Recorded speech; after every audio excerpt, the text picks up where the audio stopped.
La technique isodynamique post-fatigue, donc c'est assez similaire au niveau du fonctionnement à la méthode isodynamique pré-fatigue, sauf que là, la pause, au lieu d'être en début de série, on va la retrouver à la fin de la série.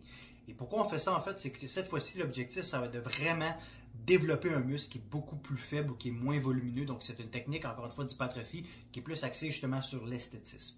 Donc là, ce qu'on veut faire, c'est atteindre l'échec musculaire en débutant la série avec nos répétitions conventionnelles, donc entre 8 et 15. On veut vraiment se pousser jusqu'à notre limite.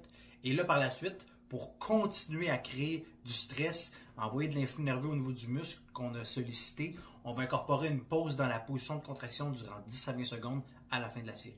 Donc, si je prends l'exemple d'un bench press, donc j'effectue mes 8 à 15 répétitions, et là, quand j'arrive à la fin, dans la position de contraction, donc à 1 ou 2 pouces de la poitrine, je vais venir tenir ma contraction durant 10 à 20 secondes.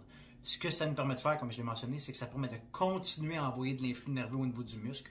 Donc, continuer à maintenir la tension avec un minimum de risque de blessure et sans diminuer la charge. Parce que la contraction isométrique, c'est une contraction qui est très sécuritaire. Donc, c'est très avantageux parce que ça permet d'envoyer beaucoup d'influx, mais c'est le type de contraction qui crée le moins de stress au niveau musculaire. Donc, c'est une technique qu'on peut répéter assez souvent sans avoir des chances de développer des blessures ou justement trop de tension qui peut venir causer des pertes de mobilité.